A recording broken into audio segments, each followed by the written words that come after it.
はい、皆さんこんにちは。リターンライダー63です。今日はですね、これからこの私の愛車であります S1000 の、1年点検に向かいます。早いもんですね。昨年購入してもう1年経ってしまいましたね。あっという間でした。ぶっちゃけ距離はそんな乗ってません。まあ妻と近場をですねぐるぐる回ってるだけなんで、ロンツーも行ってないもんですから、そうですね、3000キロぐらいですかね、1年で。乗ってないですね、ダメですね。あと本来なら今日はですねジェットヘルで行きたかったんですけども、カメラのですねブログを撮るカメラの GoPro のマウントがですねちょっと間に合わなかったので、今日の午後かなんかに届くのかな。それでちょっと今日はフルフェイスでやむなく行ってます。まだそんなに暑くもないので、特にフルフェイスだからどうのこうのって感じはないんですけど、そういうことで、ジェットヘリの発印も今日はちょっとできませんでした。申し訳ありません。S1000 も1年経ってですね、乗り続けて特に大きな故障もなく、乗りにくいところもなくですね、よく走ってはくれました。本当にいいバイクだと思ってます。今日ね1年ぶりに、点検をしっかりやってもらってですね、今年ロンツーに向けてですね準備万端整えていきたいというふうに思ってます。妻も先般のブログで上げさせていただいたように、先日有馬ダムですね、3回目の、チャレンジというか3回目ですからね、もうチャレンジじゃないと思って行ったんですけども、残念ながらちょっとうまく小沢峠を通ることがですね、できなかったものですので、本人もですねその日は相当落ち込んでいました。ブログの中でも話があったように、本人としてはもう、1年近くね免許取ってバイクを納車して乗っているので、そこそこ3回目だし走れんじゃないかということで、構えていったというかですね、小沢峠臨んだんですが、やっぱり下りのちょっ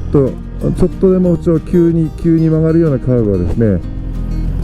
まだちょっとね慣れてないので、最初に行った時よりもひどい状況だったんですかね。オーバーして、反対車線に速度が出てないんではみ出しはしませんでしたが、本人にとってはちょっとヒヤッとするようなところもありましたので、初心者の時っていうのはどういうことが危ないのか、どういうことが怖いのかっていうのはなかなかわからないんですね。未経験のことばかりなんで、経験が徐々にしてくることによってですね、経験が少しずつ増えてくると、これはちょっと怖いなとか、こうなるとちょっと嫌だなとかっていうことが分かってくるんですね。そうすると余計怖さが増してきて、まさに妻の小沢峠の下りの、カーブなんていうのがその典型ですよね。そういうこともあって、この間は、ちょっと惨敗というかですね、本人が思い描いていたようにはちょっと走れなかったようであります。それもね、時間が連れて徐々にね解消していくんではないのかなっていうふうに思いますね。私なんかもう半世紀ねバイク乗ってますから、目的地を設定したら、途中の道がどんな道なんだろうなっていうことはあまり考えないですね。その目的地がどういうとこなのかなっていうぐらいなもんで、そこ行くまでの過程の道路についてはですねあ、行ったらこんな感じだったんだなっていう、そういう感じで、過ぎていくっていう感じですかね。ほとんどあまり気にしないっていうか、ほとんど気にしないですね。で行ってみて、あ、こういう峠道だったんだとかね、結構下りはカーブきついとこだったんだねみたいな、そういう感じで撮ってますね。でまた私が初心者の時に今思い起こすと、感じていたことは、バイクの免許を取って初めてバイク乗った時にはですね、あまりうまく走ろうとかうまく乗ろうとかっていうことはあんまり考えなかったような気がしてますね。それよりも例えばカーブなんかをちゃんと回りたいなとか、ちゃんと走りたいなとか、友達と一緒に、遅れないように走りたいなとかですね、そういうことばっかり考えてましたかね。うまいとか下手とか、何がうまくて何が下手なのかっていうのが全然分かんなくてですね、はっきり申し上げて、そうですね、まだ16で免許取って10代の頃なんて分かんないですよね。それで白バイに乗った時に初めて、うまい下手が、バイクのうまい下手が分かってきてですね、あ、こういうことなんだと。でそこで初めてうまくなりたいなと思ったんですね。それで一生懸命訓練しました。もう訓練は欠かさなかったですね。上達する礎は訓練しかないなというふうに思ってましたから、常に訓練ありきの白バイでした。白バイ乗りがそんだけ訓練しているわけですからね、一般の人が白バイのようにですね乗るって言ったらなかなか難しいと思いますね。ですからうまく乗ろうとかどうのこうので一喜一憂するんではなくて、安全にスムーズに走れるようになれば、それが100点満点だというふうに私は思ってますね。妻も時が経てば徐々に、乗った数だと思いますね。乗った距離、人よりも1メーターでも多く乗ればそれだけいろんな経験が蓄積されていくので、バイクに慣れてきて、そういう道もですね、峠道も普通のように通ることができてくるんではないかなっていうふうに思っています。それはやっぱり、数年かかると思いますよ、一長一短できる話じゃないので、その日が来るまで首を長くしてゆっくりね待っていたいなっていうふうに思います。ようやく各地で梅雨明けがね発表されて、本格的な夏が、やってきたようでありますけど、熱中症でね、倒れる方も数多く出ているようでありますので、バイクに乗るときもね、こうエンジンという熱いものを抱えて走ってるわけですから、熱中症対策をですねしっかりとって、乗ってください、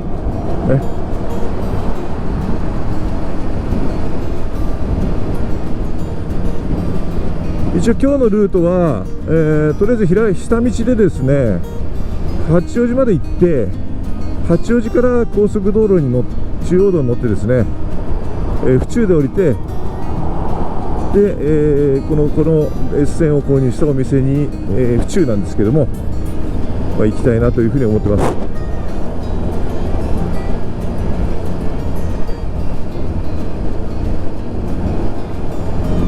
今日は妻は仕事なもんですね、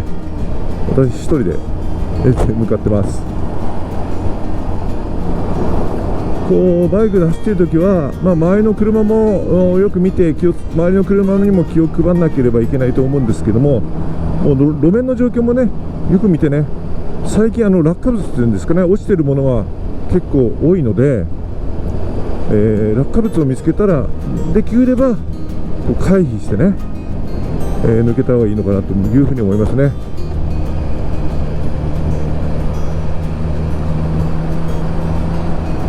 そのためにやっぱり前の車とのやっぱりね、車間距離はある程度空けておかないと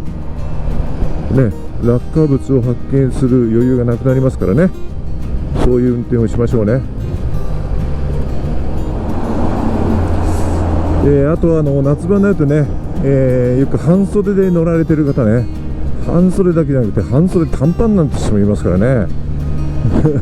もう見てるだけでね、ちょっとね、ヒヤヒヤしちゃうというかね、まあね、ほんと肌をむき出しでねバイク乗るって私自身ちょっと考えられないことなんですけど、暑いからなんでしょうが、でもちょっとね、自分がね安全に運転していてももらい事故ってのありますからね、その時に半袖短パンじゃね対処できないですよね。そういう人に限ってね、手袋もしてない、グローブもしてない、素手でバイク乗ってるという考えられないような服装の人がね、夏になってくると見受けますよね。もうそういうのはちょっとやめられた方がいいのかなっていうふうに思いますね。いや、あの時着てればよかったとかね、病院のベッドでね反省しても手遅れですから、バイクに乗るときには安全な服装ねで乗りましょう。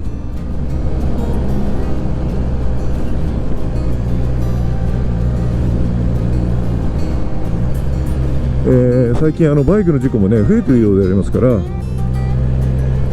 ね、気をつけて安全運転で乗りましょうね。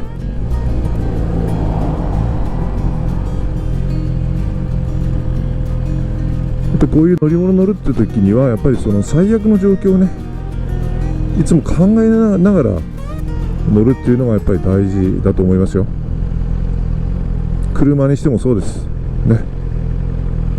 自分は大丈夫なんだなんていうのはねありえませんから。昨日からね学校とか夏休みが始まったようですから、ちょっとね車がそれで多いのかなっていう感じしますね。子供は夏休みねロングランですからね、楽しいですよね。私も子供の時の夏休みってなんかワクワクしたというかね、もう楽しかったですよね。毎日遊べんだもんだってねえ。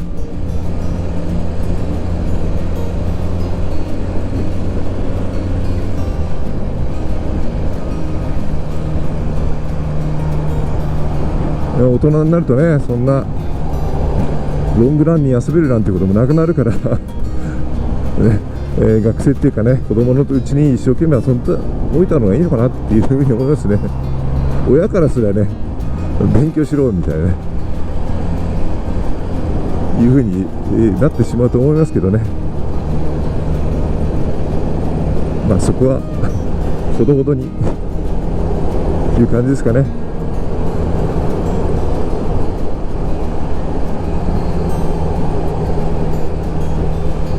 今日はもう本当に走っちゃえばですね、今日も上下メッシュ着てますので、走ってしまえば全然暑さは全くないです。止まってもね、今日はねご覧のように雲も多いんで、日差しも直接今のところ出てないのでそんな暑くもないですね。ジェットヘルで思い出しましたけど、ジェットヘルにブログ用の、カメラですね。私 GoPro を使ってるんですけども、今これ GoPro をフルフェイスにつけてます。フルフェイスだともう顎の下にですねマウントつけやすいんですけども、YouTube を見ると、参考にしようと思ってジェットヘルでどのようにカメラ皆さんつけてるのかなって見たんですけど、やっぱり皆さん苦労されてますね。ジェットヘルはねつけるところが非常に難しいようですね。なかなかないですもんね、ジェットヘルはね、前がないですからなかなかね。それぞれ皆さん苦労しているようでありますね。でいろんなところにつけて最終的にご自身がねここがいいかなっていう場所を見つけて、取り付けているようでありますけど、本当難しいと思いますね。ヘルメットもねバランスがありますからね、片っぽにちょっとこの GoPro といってもね多少の重さがあるので、片側に極端につけてしまうとやっぱり片側にかかる負担というんですかね、そういったものがありますから、そういうことを考えるとやっぱりどうしてもねつける場所、それから絵の撮り方っていうんですかね、撮った時の画像の出来栄えっていうんですかね、そういったものもやっぱり考えないといけないのでなかなか難しいですよね。いろんな、YouTube のそうしたカメラのですねマウントを使った取り付け方とかっていうのをいろいろ見させていただいて、私なりに結論を出してそのマウントを取り寄せたとこです。それが今日の午後届く予定ですね。それをつけて次回はジェットで走りたいなというふうに思ってます。いろんなことをですね安全性だとかいろんなことを考慮して私なりに出した結論が、今回取り寄せたマウントをつけてのカメラの取り付けです。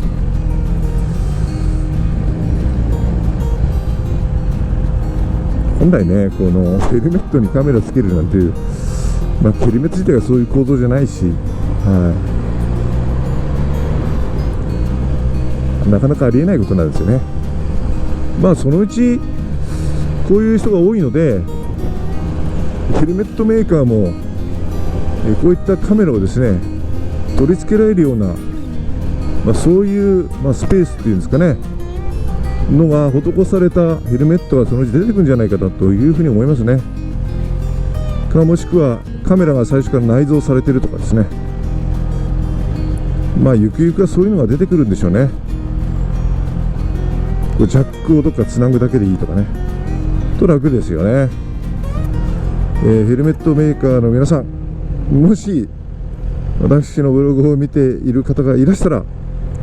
そういったものを開発していただければ助かりますんでよろしくお願いします。時間はかかると思いますけど、物の開発とかっていうのは大体そういうとこから始まっていきますよね。皆さんの需要が増えてくるとおのずとそういうメーカーさんが考え始めるというところじゃないかというふうに思います。期待してますんで、特に、大手メーカーであります松栄さん、新井さん頑張っていただければと、どっかのカメラメーカーさんとコラボして作っていただければありがたいです。よろしくお願いします。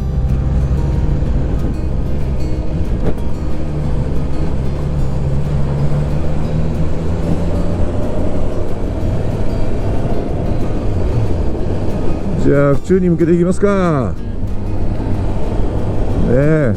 ここはクルーズコントロールで80キロ設定でいきますかね。制限速度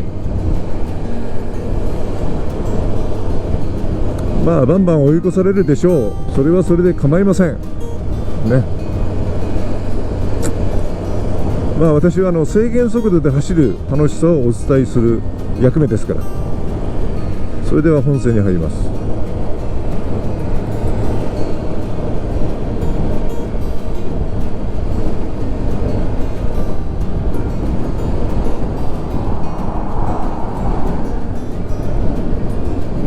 前のトラックがいるんで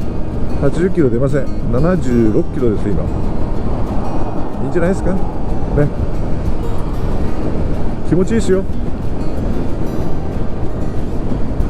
中央道を今府中方面に向けてます。妻が一番最初高速道路挑戦したのがこの区間ですね。このつなぎ目でバウンドするのが怖くてですね、ガッチガチになって一生懸命私の後ろついてきたのを思い出しますね。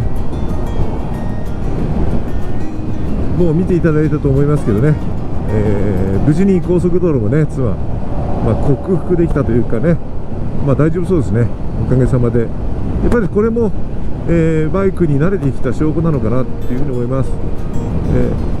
合流するところはちょっとやっぱりまだ心配ではあるんですけども、そこも何回もね乗り降りしている間に慣れてくるのかなっていうふうに思いますね。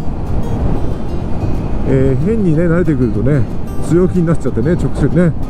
なんかもっと80キロ出してみたいなことをね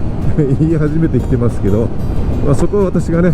抑えて安全にね高速道路を走る方法を教えていきたいというふうに思ってます。でも良かったなと思いますね。これでだいぶね行動範囲も広くなってくるな、ロングツーリングに向けて準備がだいぶ整ってきたなっていう感じがします。やっぱりバイクはね慣れ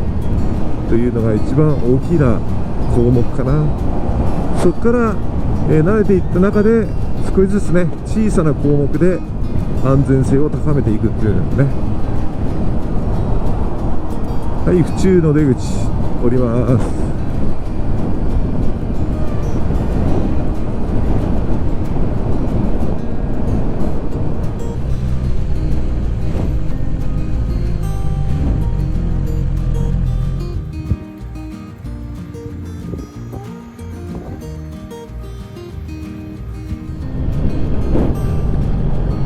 はい、皆さ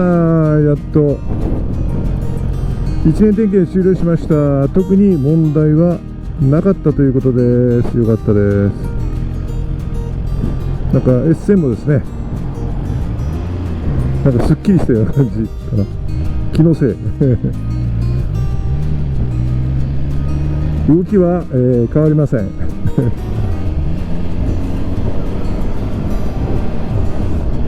外から中から全部見てもらいました。コンピューター関係も全て新しく変わってます。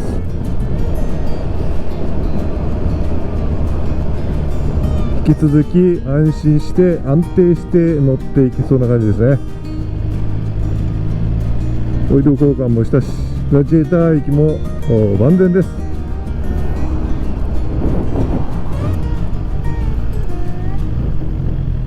約そうですね、2時間ぐらいですかね、1年点検。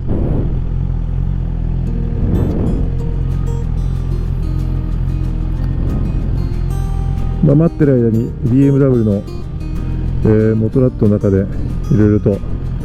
いろんなバイクをまたがしてもらったり、触らせてもらったりしましたけど、いいバイクがいっぱいありますね。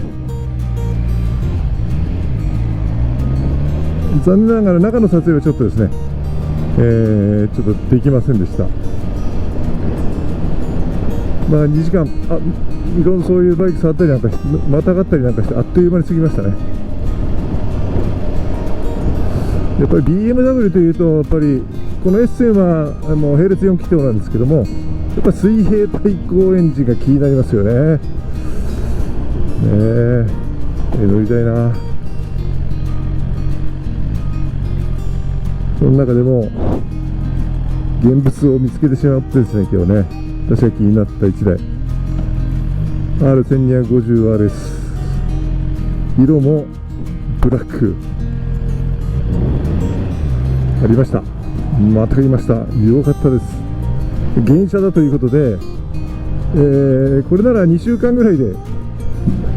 納車できますよって言われてしまいましたいや、やばいっすよね、なんかね。S 線も乗っていたいしね、ちょっとね、なんだろう、わがままというか、なんだろう贅沢というか、心の中では2台持っていたいなみたいな感じなんですけどね、それは無理です。止める場所もありません。かといってこのね S 線もねいいですしね、まだね1年しか乗ってないんで、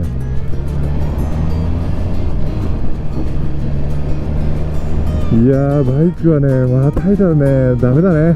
またいだらダメです。ほんとぐっと欲しくなっちゃう感じ。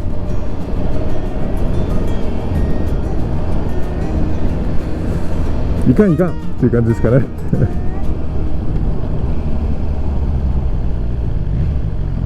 エッセイに怒られちゃいましたよね俺はどうなるんだなんて。どうにもなりません。乗りますよ。大事ですよやっぱりオイル交換はまあ3000キロに1回か、まあ、半年に1回ぐらいやってくださいっていうふうに言われました。まあ、そういうのを目途で今後も整備していきたいと思います。